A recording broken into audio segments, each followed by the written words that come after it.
오늘 주시는 하나님 말씀 에레미야 29장 20절에서 22절까지 보시겠습니다.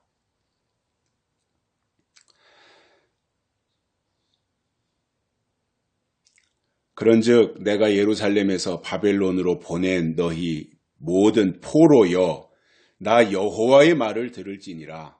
만군의 여호와 이스라엘의 하나님 내가 골라야의 아들 아합과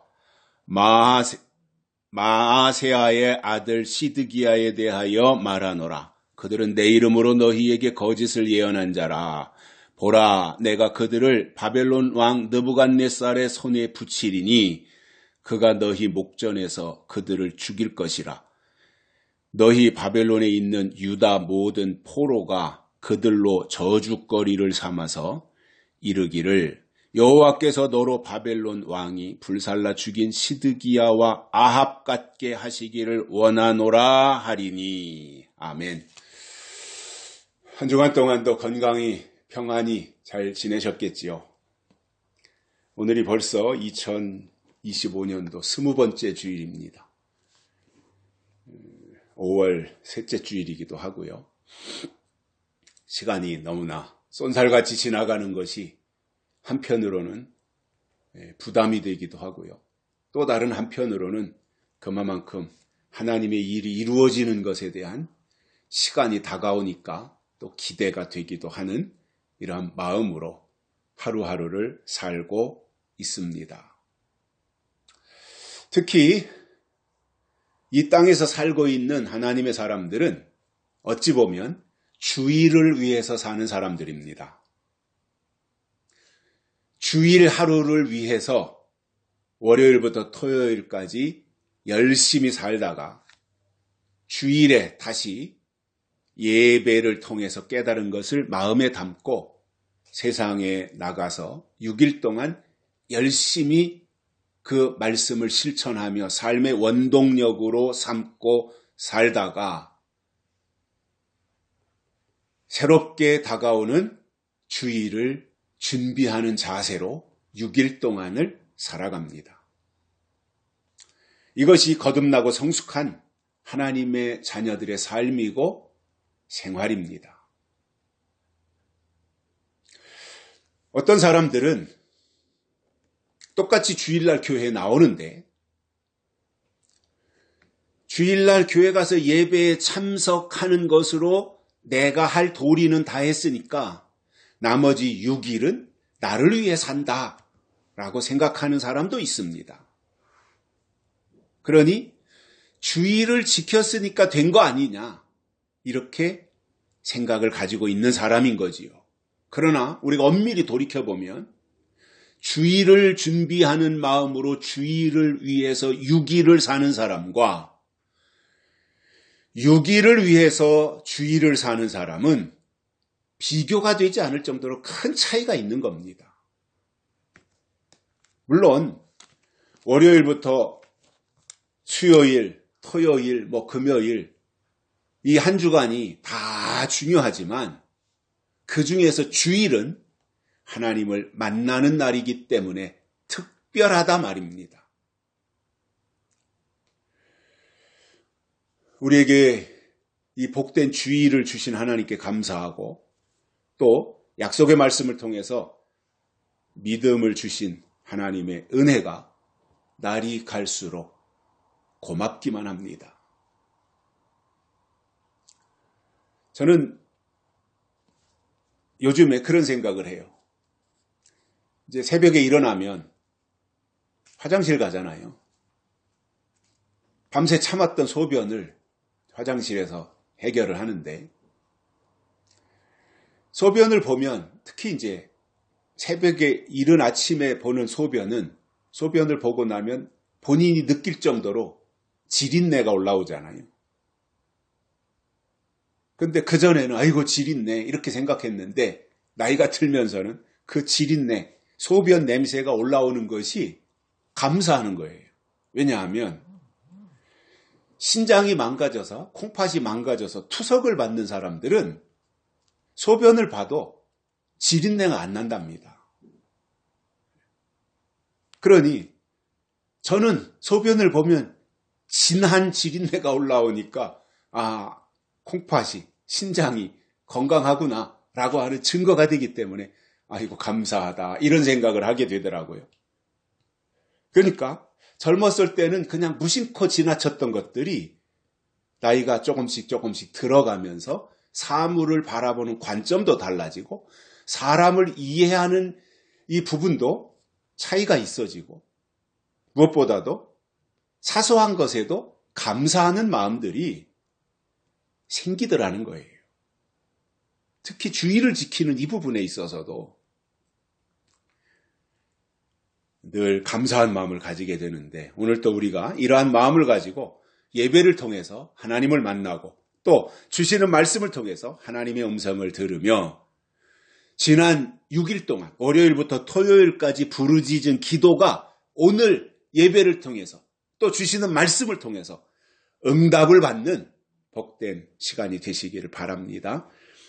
오늘 말씀은 하나님이 바벨론의 포로로 잡혀가 있는 유다 백성들에게 하신 말씀이고 이것은 그 당시에 유다 백성들이 꼭 귀담아 들어야 할 내용이었습니다. 오늘은 바벨론에 잡혀간 포로들에게 무엇을 하나님이 말씀하셨는지 세 가지를 깨닫고 은혜를 받겠습니다. 첫째로는 아합과 시드기야가 거짓을 예언했다 이렇게 말씀하셨습니다. 이 두 사람 아합과 시드기야는 하나님의 말씀을 듣는 귀가 막힌 사람들이에요. 하나님의 말씀을 안 들으려고 그래요.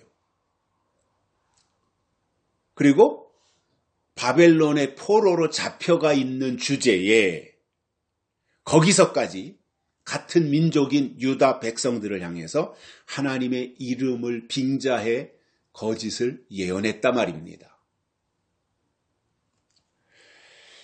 우리나라에도 흔한 이름들이 있죠.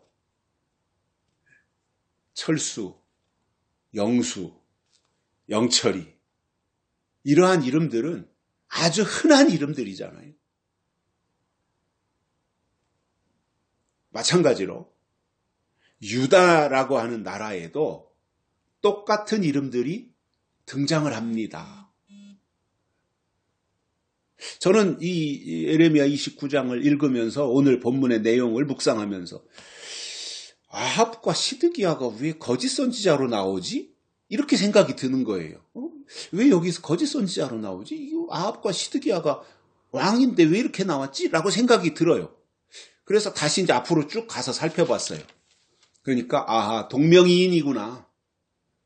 아합이라고 하는 사람이 이세벨 때 있었던 그 아합 왕이 아니고 시드기야라고 하는 사람이 28장에 나오는 그 시드기야 왕이 아니고 동명이인이다. 그래서 똑같은 이름, 흔한 이름이 그 당시에 우리나라 철수야 영수야 하듯이 아합이었고 시드기야였단 말이죠.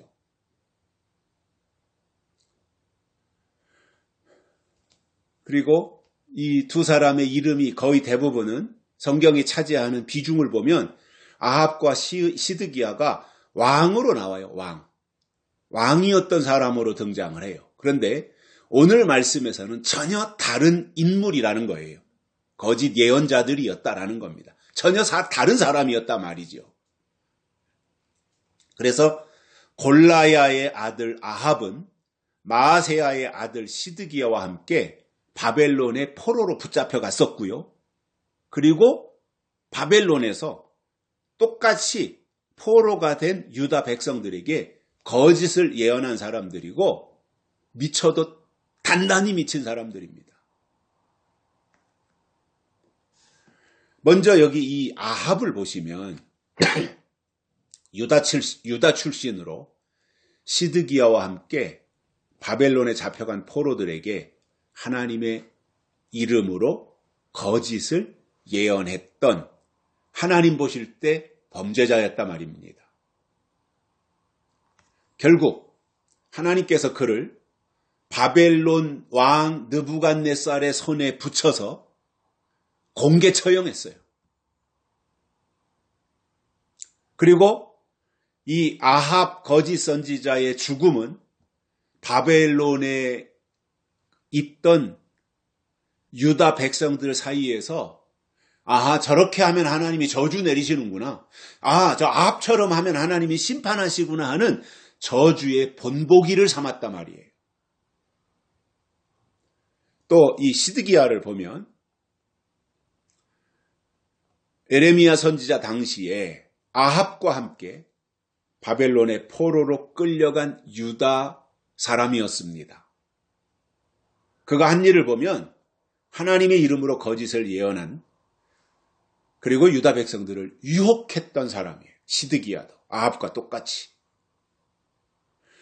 그래서 하나님은 시드기야의 거짓 예언에 대해서 심판을 선포하셨고, 똑같이 바벨론 왕 느부갓네살의 손에 넘겨서 죽임을 당할 것이라고 말씀하신 겁니다.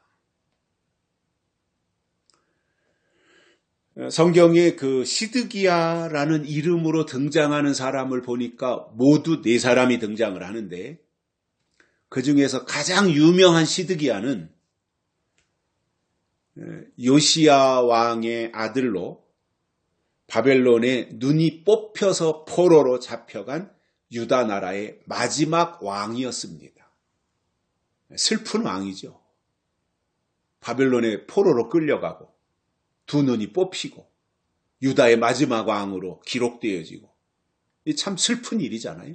이게 제일 시드기야라는 이름으로 등장하는 구약성경에서 제일 유명한 시드기야는 요시야 왕의 아들, 유다의 마지막 왕, 눈이 뽑혔던 사람, 이렇게 이제 알려져 있어요. 그러나 오늘 본문에 나오는 이 시드기야는 바벨론의 포로로 끌려가서 자기 민족인 유다 백성들에게 하나님의 이름으로 거짓을 예언한 사람이었습니다. 그 어려운, 바벨론에 끌려가서 그 상황적으로 어렵다면, 이왕이면 하나님의 뜻을 말하고 소망을 주고 위로하고 이러한 것을 해야 선지자인데, 거기서 기껏 한 일이 거짓 예언을 했다는 거예요. 우리가 이 땅에서 지금 신앙생활을 하면서 하나님의 영을 분별하는 지혜를 간구해야 하는 이유가 있습니다. 우리가 지금 이 세상을 살면서 2025년도 5월달을 살면서 우리가 여전히 하나님 앞에 영적인 믿음을 구하고 하나님의 영을 간구해야 되는, 기도해야 되는 이유가 있다는 거예요. 그게 뭐냐 하면 거짓 영들도 얼마든지 하나님의 이름으로 예언을 말한다는 거예요. 그렇지만 아무리 악이 성행하고 악한 영들이 날뛴다고 할지라도 그 악한 영까지도 하나님의 영향력 아래 있고, 또 그것들이 활동할 수 있는 기간은 딱 다 정해져 있기 때문에 그 기간 내에서만 활동하고 사라진다는 겁니다. 그럴지라도 하나님은 그들을 심판하시는 거예요. 아합과 시드기야 거짓 선지자를 심판하시듯이 그 거짓 예언하는 사람들에 대해서는 하나님이 가차없이, 용서 없이 심판하신다는 말입니다. 그러나 그럴지라도 욥을 시험하기 위해서 찾아갔던 사단을 하나님이 딱 제한을 하시잖아요. 욥을 네가 마음대로 시험하되 욥의 목숨은 노타치다. 이렇게 딱 어떠한 그 경계를 정해 주셔서 그 범위 내에서만 사단이 역사할 수 있는 거죠. 그러니까 사단이 더 하나님을 능가할 수 없는 거잖아요. 하나님이 사단보다 훨씬 더 크시다는 거잖아요. 하나님의 영향력 안에 다 있다는 거지 않습니까? 그러니 손오공이 부처님 손바닥에 있어서 뛰어봐야 벼룩이듯이 악한 영들도 하나님의 통치 아래에 있다는 겁니다. 자, 그러면 우리가 앞에서도 몇 번 들었던 익숙한 이름, 거짓 선지자 하나냐 있지 않습니까? 하나냐. 그 거짓 선지자 하나냐는 유다 백성 전체를 향해서 거짓을 예언했다면 아합과 시드기야는 바벨론의 포로로 잡혀갔으면서 바벨론에서까지도 자기 백성들, 포로된 백성들을 향해서 거짓을 예언했던 사기꾼들입니다. 자, 그러면 예수님이 이 땅에 재림하실 시간이 가까워지면 무슨 일이 있느냐에 대해서 성경은 동일하게 설명해주고 있습니다. 똑같이 거짓 선지자들이 등장해서 미혹한다는 겁니다. 그러니 이 거짓 선지자들이 자기 때에 나타나서 활동할 때는 활개치고 활보하고 사람들에게도 칭송을 받는 일이 있다고 성경은 설명해주고 있습니다. 이것에 대해서 사도 요한은 요한일서 4장에서 이렇게 설명합니다. 사랑하는 자들아, 영을 다 믿지 말고 영들이 하나님께 속하였나 시험하라. 시험 좀 하고 믿어라 이거예요. 무조건 믿지 말고 시험부터 하고 그리고 나서 오르면 믿으라 이거예요. 그 이유가 뭐예요? 많은 거짓 선지자가 세상에 나왔음이니라 이렇게 설명하고 있습니다. 영을 시험하고 믿어야 되는 이유가 뭐라는 거예요? 거짓 선지자들이 등장했기 때문이다 그 말입니다. 그러므로 무조건 믿을 것이 아니라 시험하고 믿으라는 겁니다. 시험하기 위해서 어떻게 해야 됩니까? 시험의 재료는 성경이잖아요. 이 성경이 우리의 교과서지 않습니까? 성경을 통해서 저 사람이 하는 말이 옳으냐 틀리냐 이것을 시험하고 그리고 나서 믿어도 절대로 늦지 않다는 거예요. 그런데 수준이 낮은 사람들을 보면 시험할 생각을 안 해요. 누가 와서 이렇게 말하면 아멘 하고 그쪽으로 치우쳐버려요. 그쪽으로 이미 소속하고 그쪽으로 치우쳐버리면 그때부터 분별, 분석 못하는 거예요.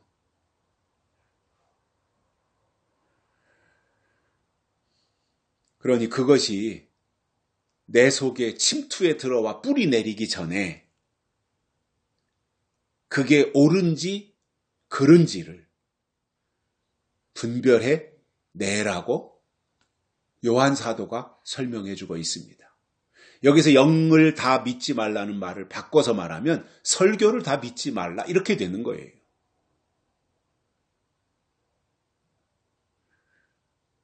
설교라고 하는 것도 볼 때 성경은 분명한 하나님의 말씀이지만 설교는 하나님의 말씀이 아닐 수 있지 않습니까?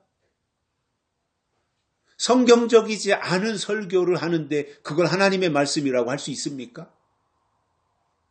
그 사람은 하나님의 말씀이라고 말하겠죠.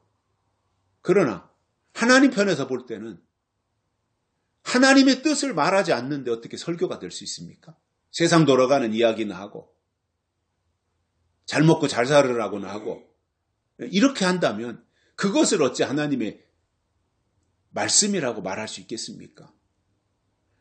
그래서 성경은 변함없는 정확한 하나님의 말씀인 거 맞아요. 이 성경은 하나님의 말씀이에요. 그러나 아무리 그 성경을 한 구절 읽고 설교한다 그래서 그 설교에 하나님의 뜻과 약속이 담기지 않는다면 그것은 하나님의 말씀이 아닌 거예요.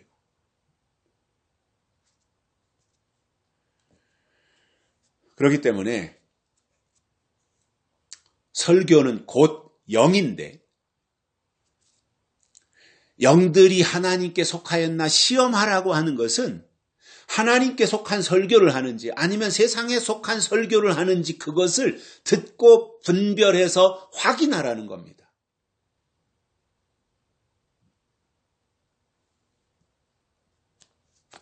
마태복음 24장에서 예수님은 제자들에게 사람의 미혹을 받지 않도록 주의하라 이렇게 설명하셨습니다.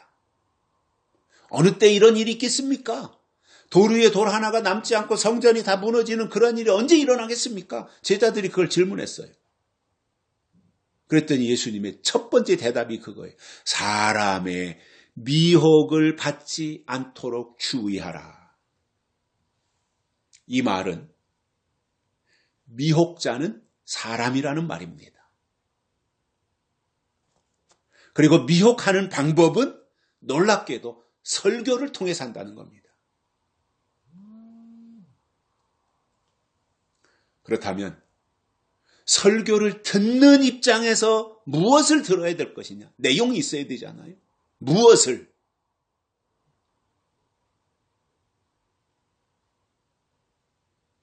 그래서 듣는 입장, 말하는 사람이야 그렇다 치더라도 듣는 입장에서 주의해야 된다는 겁니다. 예수님의 재림이 가까워질 때 가장 문제가 되는 것은 미혹입니다. 이러한 간악한 세력을 이기기 위해서는 성경을 통해서 누가 미혹을 하고 무엇으로 그리고 어떻게 미혹하며 미혹한 결과, 미혹을 당한 결과가 무엇인지 성경을 통해서 알고 신앙생활을 해야 합니다. 그것이 자기를 지키는 길이기 때문에 그렇습니다. 아합과 시드기야는 하나님이 이렇게 거짓 선지자로 낙인을 찍어버리신 거예요. 왜냐? 실제로 그들은 거짓을 예언했기 때문에. 두 번째로는 이 두 사람은 바벨론 왕 느부갓네살의 손에 붙이신다 이렇게 말씀하셨습니다. 느부갓네살에게 맡기겠다 이거예요. 알아서 하라는 겁니다. 그랬더니 느부갓네살 왕이 이 둘 아합과 시드기야를 어떻게 한다고 했습니까? 포로로 잡혀간 유다 백성들이 보는 앞에서 죽일 것이다 이렇게 말씀했어요. 공개 처형이지요. 우리가 하나님을 믿는다면 성경을 근거로 해서 올바로 믿어야지 자기 욕심을 위해서 자기 목적을 위해서 하나님을 이용하면 안 됩니다. 하나님 자신이 우리의 믿음의 목표가 되고 목적이 되어야지 하나님이 수단으로 전락해버리고 하나님의 이름을 이용해서 내 목적을 채우려고 한다면 그것은 잘못된 겁니다. 하나님은 우리의 목표요, 하나님은 우리의 목적입니다. 하나님을 수단으로 변질시키면 안 되는 거예요. 더군다나 하나님의 백성들을 향해서 거짓 예언을 일삼는 거짓 선지자가 되는 일은 끔찍한 일이고 안 될 일입니다. 아무리 세상에서 추앙받으면 뭐합니까? 그가 최종적으로 거짓 선지자가 된다면 그 결과가 어떻게 되겠어요?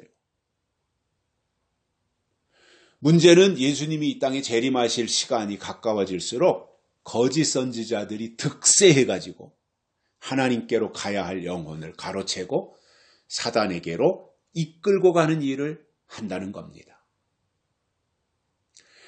이러한 일들이 타 종교에서 일어난다든가 아니면 저 교회 밖에서 아니면 저 이단들 속에서 일어나는 일이라면 우리하고 상관이 없다 이렇게 안심을 하겠지만 안타깝게도 성경은 이러한 일이 마지막 때가 되면 교회 안에서 일어난다고 설명하고 있습니다. 하나님이 누구를 심판하시겠어요?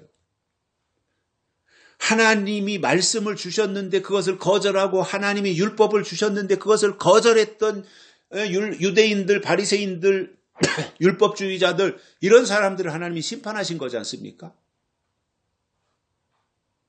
그래서 지금도 똑같이 하나님이 주신 예언의 말씀을 증거하지 아니하고 거짓을 예언한 선지자들을 심판하시고 그들의 말을 듣고 따라간 사람들도 함께 심판하신다는 말입니다. 거짓 선지자가 나타나면 하는 일이 있습니다. 미혹입니다. 이 미혹에 걸려들거나 이 미혹에 넘어가지 않으려면 성경에 기록한 내용을 통해서 하나님의 뜻을 분별하고 그리고 성경적인 신앙에 충실해야 돼요. 누구 유명한 사람이 말했다고 해서 그게 성경은 아니에요. 어떤 특별한 사람이 말했다고 해서 그가 하는 모든 말이 다 성경은 아닌 거예요. 사소한 것에서는 성경을 인용해서 말하는데 결정적인 데 가서는 자기 생각을 말한다면 그것은 미혹하려는 거지요.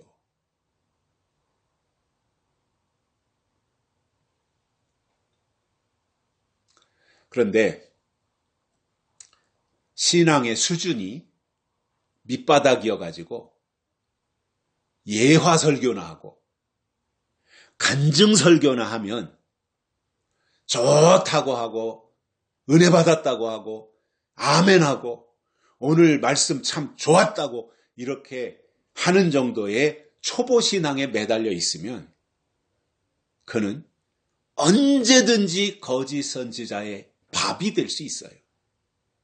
저는 어렸을 때 낚시를 해봤어요. 초등학교, 중학교 한 1, 2학년 때까지 낚시를 엄청 좋아했었어요. 쉬는 날이면 낚시하러 갔어요. 그때 뭐 낚싯대가 좋길 합니까? 주일날도 주일학교 예배 아니면 학생부 예배 끝나면 어머니는 뭐 주일날 바쁘시니까 제가 부엌에 들어가서 변또 싸가지고 김치 하나 들고 낚싯대 메고 그리고 낚시하러 갔었어요. 낚시하러 갈 때 내가 내일 낚시하러 가야지 그러면 오늘 꼭 준비하는 게 있어요. 미끼입니다. 미끼. 그래서 미끼를 끼고 낚싯바늘에다 미끼를 끼고 물고기를 유인해서 고기를 잡는 거잖아요. 근데 물고기들은 그게 미끼인지 미끼 속에 낚싯바늘이 있는지 모르는 거예요. 그리고 그 미끼가 있고 먹을거리가 있으니까 와서 덥석 물어버리는데 그 속에는 낚싯바늘이 숨어 있었던 거죠.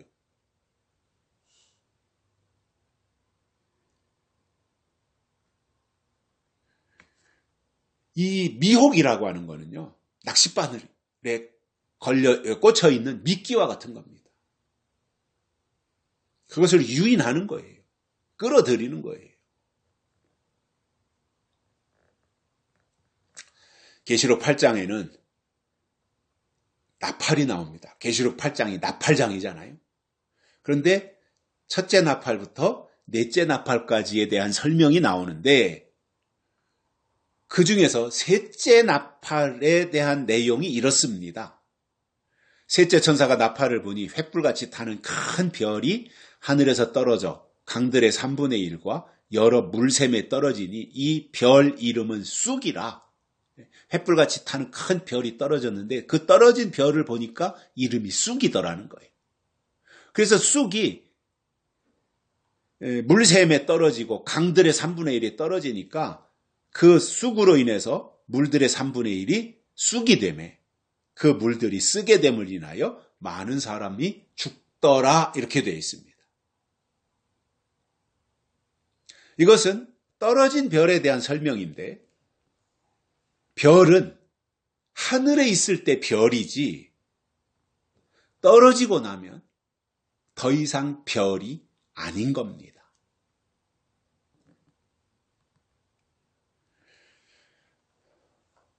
한때는 축구선수 차범근을 가리켜서 스타라고 그랬습니다. 스타 플레이어.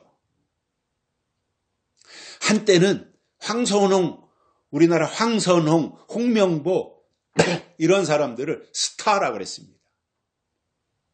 그러나 그들이 지금 다 은퇴하고 어디서 감독을 하고 어디서 해설을 하고 이렇게 살아가고 있는데 그들을 향해서 스타라고 하지 않습니다. 왜냐? 더 이상 현직에서 플레이어로 선수로 활동하고 있지 않기 때문에 그렇습니다.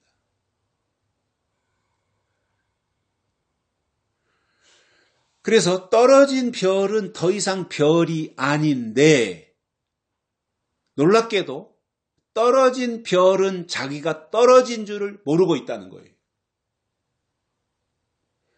그러다 보니 여전히 자기는 별인 줄 알고 하늘에 속한 줄 알고 별 행세를 하면서 사람들을 미혹하고 있다는 겁니다.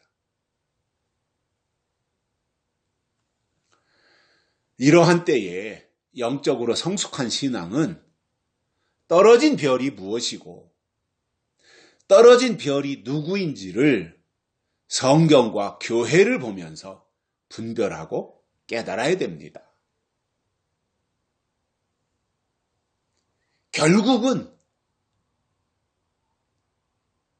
하나님 앞에는 내가 서는 거잖아요. 자기가 서는 거잖아요. 하나님 앞에는. 그때 가서 제 양반이 그렇게 말해줘서 난 그런 줄 알고 믿었어요. 이게 안 통하는 거잖아요. 저 사람이 그렇게 알려줬다니까요. 저 사람 때문이라니까요. 남의 탓 해봐야 그때 가서는 그게 소용이 없는 거예요. 미리 지금 텍스트, 성경을 통해서 저 사람이 하는 말이 성경적이냐, 옳으냐, 맞느냐, 이것을 분별해내야 합니다. 그 책임이 각자에게 있는 겁니다. 성경을 왜 주셨겠어요? 왜 히브리어로 되어 있던 성경을 또 독일어로, 헬라어로, 그리스어로 되어 있던 성경을 왜 독일의 마틴 루터가 종교개혁을 하면서 독일어로 성경을 번역했고 그 독일어로 된 성경이 또 영어로 번역되고 영어로 된 성경이 한글로 번역되어서 우리의 손에까지 왔겠어요. 그 전에는 신부들만 성경을 보니까 성경 읽어놓고 신부들이 아무 말이나 다 해도 신자들은, 평신도들은 무슨 말인지 알지 못하고 그냥 들었던 거예요. 그러다가 루터가 독일어 성경을 번역하면서 신부들만 가지고 있던 라틴어 성경, 히브리어 성경, 헬라어 성경, 이것을 독일어로 번역을 해놓으니까 독일 국민들이 성경을 보게 되었단 말입니다. 그러다 보니까 신부들이 헛소리를 못하는 거예요. 왜 하나님이 우리에게 이 성경을 주셨겠어요? 왜 이 교과서, 이 텍스트, 이 성경을 왜 하나님이 우리에게 주셨겠습니까? 이것을 통해서 설교를 듣지만 말고 들은 말씀이 성경에 맞는지, 성경과 위배되지 않는지 이것을 확인하라고 주신 겁니다.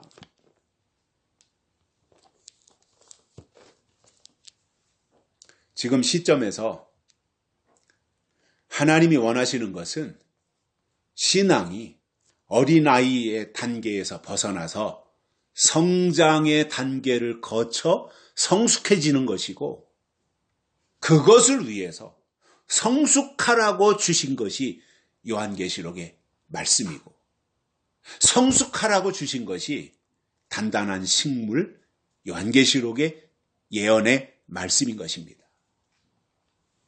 오늘 본문에서 아합과 시드기야는 느부갓네살의 손에 붙이신다고 했고 바벨론 왕은 그들을 불살라 죽인다, 불태워 죽이겠다 이렇게 했는데 자, 이러한 내용들이 계시록에서는 어떻게 설명하고 있냐는 겁니다. 이때가 되면 계시록이 이루어질 그때가 되면 거짓 선지자들은 하나님께로 가야 할 영을 교회라고 하는 굴레 속에다가 가두고 때가 지난 것으로 가르치다 보니까 영적 수준이 어린 아이의 단계에 불과하고 이렇게 되면 절대로 짐승의 표를 분별해낼 수 없습니다. 그러니 어린아이가 무엇을 알 수 있겠어요? 무엇을 분석하거나 분별하거나 싸우거나 이겨낼 수 있겠습니까?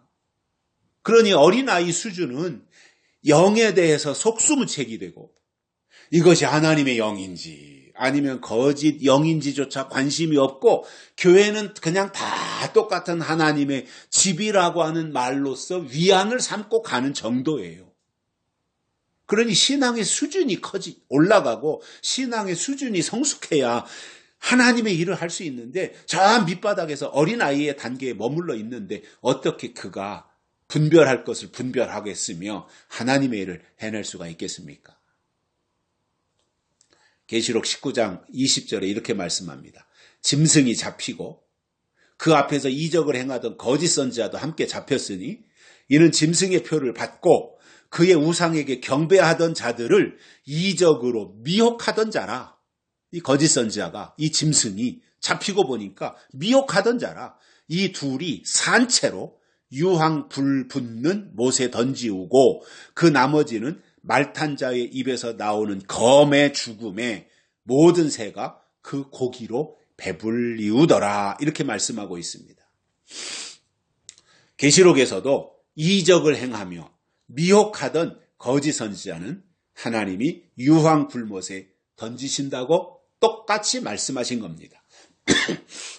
그러면 우리는 이 오늘 본문에서 거짓 선지자인 아합과 시드기야를 보면서 분별하지 못하고 따라가면 그 다음 단계는 적그리스도에게로 빨려 들어가고 불살라 죽이는 불심판을 같이 당한다는 말입니다. 계시록 20장 15절에 보면 이렇게 말씀합니다. 누구든지 생명책에 농명되지 못한 자는 불못에 던지우리라 이렇게 말씀했어요. 이때 가서는 불못에서 절대 빠져나오지 못하고 그 전에, 그 일이 일어나기 전에 계시록을 통해서 불못에 들어가지 않으려면 어떻게 믿음을 지켜야 하는지 설명한 것을 듣고 그대로 하는 것이 지혜이고 믿음인 것입니다. 그게 안 되면 불심판을 당하는 겁니다. 세 번째로는 바벨론 포로들이 그들로 저주거리를 삼을 것이다 이렇게 말씀했습니다. 포로들이 이 두 선지자 아합과 시드기야를 저주거리로 삼는다 이거예요.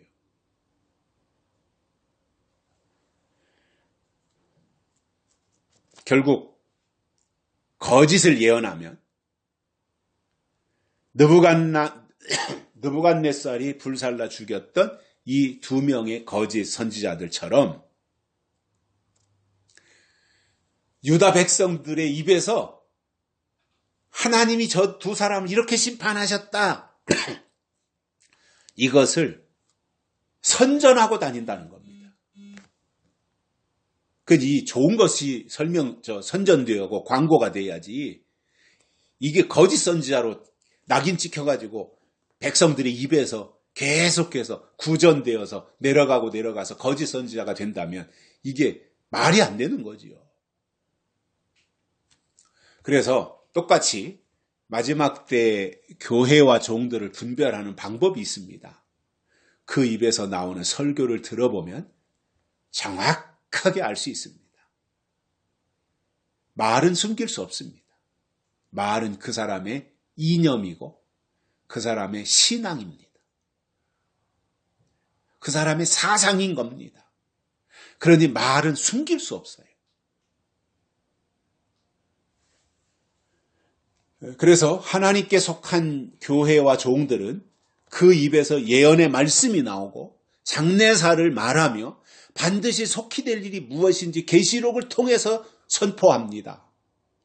그러나 아합과 시드기야의 계통인 거짓 선지자들은 설교라고 하는 방식은 똑같이 취하지만 그 내용 속에 약속과 예언이 없고 그냥 평안하다, 안전하다, 하나님 잘 믿으면 집안이 평안해지고 하는 일도 잘 되고 평탄하게 간다. 그리고 복 받는다. 이런 정도로 간다는 거예요. 이것은 마치 은행잎에서 찐코민이 나오듯이 마늘에서 아로나민 골드가 나오듯이 성경에서 하나님의 약속이 나오기 때문에 이것은 숨길 수 없고 몇 번 들어보면 앞에서 말하는 사람의 소속이 어디인지 사상이 무엇인지 알 수 있다는 겁니다. 결국 거짓 선지자라는 말은 가짜라는 말이고 하나님의 종이 아니라는 것인데 그 사람들이 절대로 자기 자신을 가리켜서 나는 가짜야 이렇게 말하지 않는다는 거예요. 그러한 사람들일수록 자기를 가리켜서 오히려 더 진짜라고 말하는데, 진짜는 자기를 가리켜서 진짜라는 말을 거의 안 하지만 가짜는 자기를 가리켜서 진짜라고 핏대를 올린다는 겁니다. 그러므로 마지막 때가 될수록 말만 듣고 말에 속아서 말에 치우치면 안 된다는 겁니다. 오히려 그 말 속에 담긴 내용이 무엇인지 귀담아 듣고 그 내용을 분석하고 그 내용을 분별해서 성숙하고 현명한 신앙생활을 해야 된다는 겁니다. 우리가 교회에 가서 설교를 듣는 것은 어디 무슨 코미디 대행진에 가가지고 웃기는 얘기나 듣고 한바탕 웃고 끝나자고 가는 게 아니잖아요. 물론 초신자 때는 그런 것들도 필요하지만 5년을 믿었고 10년을 믿었는데 맨날 그 생각에서 벗어나지 못한다면 정상이 아닌 거지 않습니까?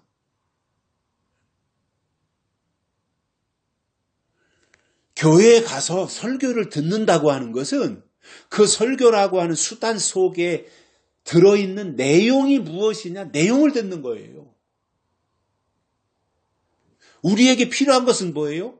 예배라는 형식을 통해서 그 속에 담겨진 내용을 얻는 거예요. 그런데 내용이 없다면 그것을 어떻게 하나님의 일이라고, 하나님의 사람이라고 말할 수가 있겠습니까?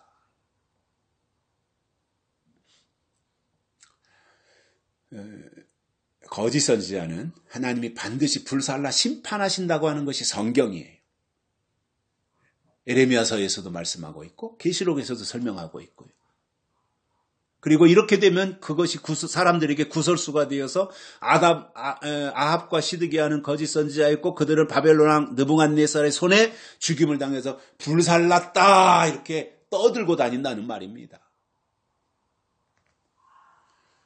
같은 유다 민족이라면 바벨론의 포로로 잡혀가서 비참하게 죽은 그 사람들의 죽음을 안타까워해야 되는데 오히려 저주거리로 삼았으니까 거짓 선지자의 결과가 이렇다는 겁니다.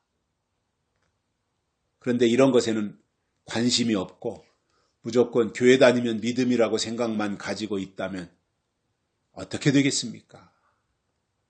성장이나 성숙에는 조금도 관심이 없고 교회 다니는 것으로, 교회에서 내가 직분 받고 세례 받고 한 것으로 만족하고 있다면 어떻게 신앙이 성장할 수 있겠습니까? 때로는 도전도 해야 되잖아요. 때로는 각성도 해야 되잖아요. 때로는 새로운 것에 대한 욕구, 이런 것도 필요하지 않습니까?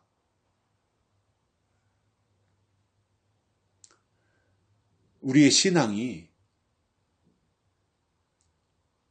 성장하고 또 시대적으로 이 거짓 영들이 출몰해가지고 미혹하는 일이 시작된다고 하면 정상적인 사람들은 그러면 과연 거짓 선지자가 누구냐? 거짓 선지자가 언제 나타나고 어디서 활동하며 거짓 선지자가 하는 일이 무엇이고 그 결과가 어떻게 되느냐? 이것에 대해서 정보와 지식이 있어야 돼요. 성경을 통해서. 근데 그게 없으면, 그 정보가 없으면 거짓 선지자를 아멘 하면서 따라가는 겁니다.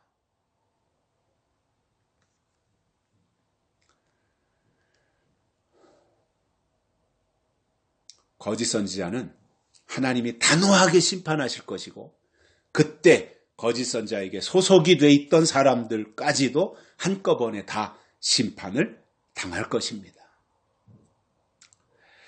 여기서 이 아합이나 또는 시드기야와 같은 거짓 선지자는 하나님이 바벨론 왕 느부갓네살을 통해서 처단하신다 그랬어요.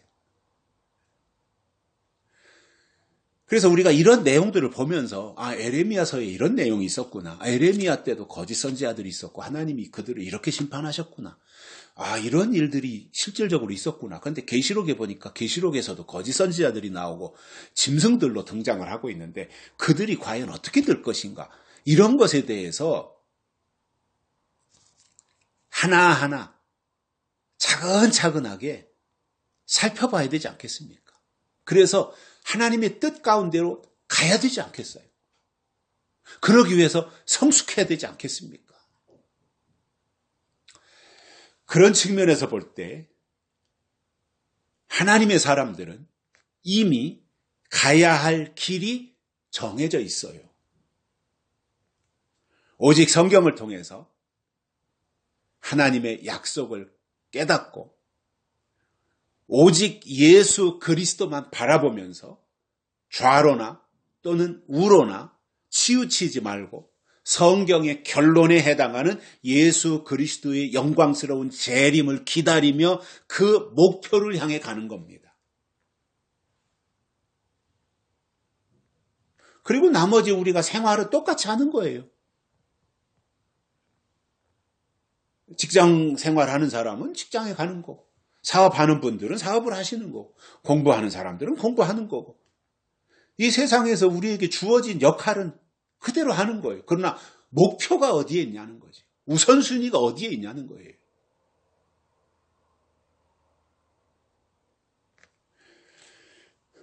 그리고 이러한 목표가 분명하다면 어떤 경우도 믿음이 약해지거나 흔들리지 말고 하나님이 우리에게 주신 요한계시록을 핵심으로 삼고 가자는 겁니다.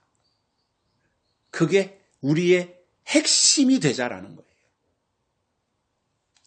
이렇게 하면 믿음이 장성해서 히브리서 5장에서 설명하고 있는 것처럼 단단한 식물을 먹고 선악을 분별할 수 있게 됩니다. 하나님은 우리가 어린아이의 신앙에서 하루빨리 벗어나 장성하기를 원하십니다.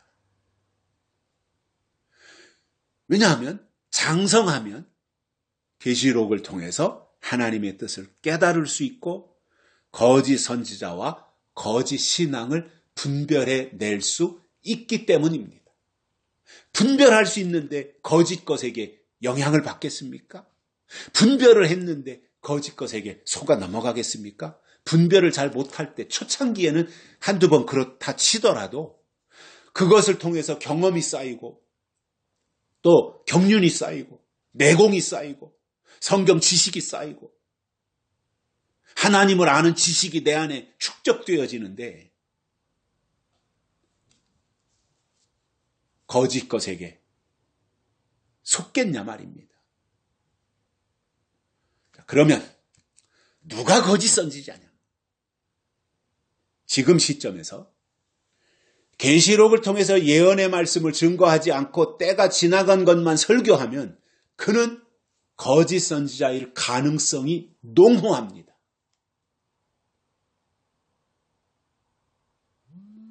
때에 대해서 말하지 않고 하나님의 뜻에 대해서 말하지 않고 하나님의 법에 대해서 말하지 않고 그냥 그동안 해왔던 전통만을 지키고 그동안 지켜왔던 율법만을 사수하고 나갔던 예수님 초림 당시의 바리새인들처럼 예수 그리스도를 영접하지 못하는 거예요.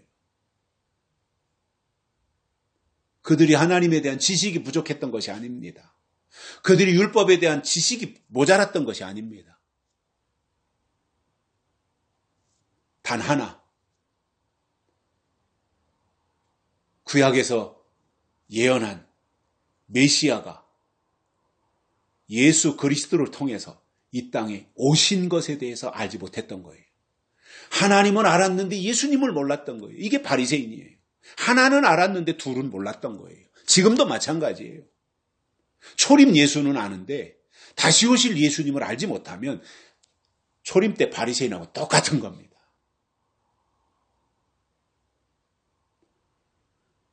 그래서 구약의 사람들이, 구약의 바리새인들이, 구약의 유대인들이 구약의 율법에 충실하고 그리고 그 끝에 예수 그리스도가 이 땅에 오시는 것을 영접했다면 가장 이상적이고 바람직한 것이지요. 그런데 그게 안 된 거예요. 지금도 마찬가지라고 봐요. 저는 오늘 이 시대 속에서도. 초림 예수님 이 땅에 오셔서 십자가에 달려 죽으시고 부활하셨고 승천하셨고 여기에는 너무너무 충실하고 잘해요. 부활절 너무너무 중요하게 생각을 해요. 맞아요, 그거. 그런데 거기에만 너무 집착하고 거기에만 머물러 있으면서 다시 오실 예수 그리스도가 어떻게 오시는지에 대해서 알지 못하고 있다면 바리새인이다 말입니다.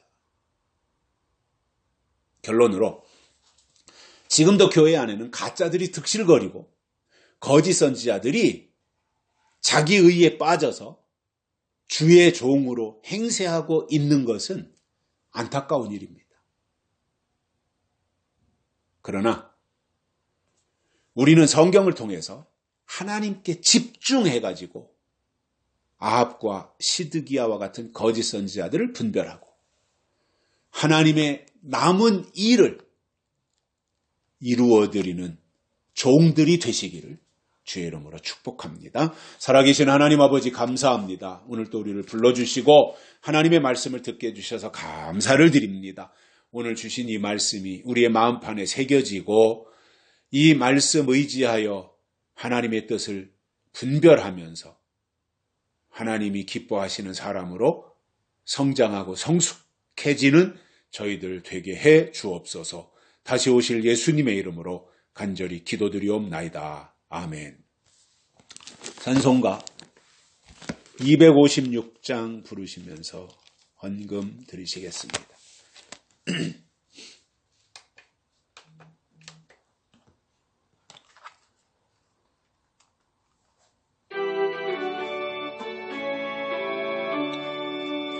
눈을 들어 눈을 보러 지로운 세상 중에 곳곳마다 성한 영의 탄식 소리 들려온다.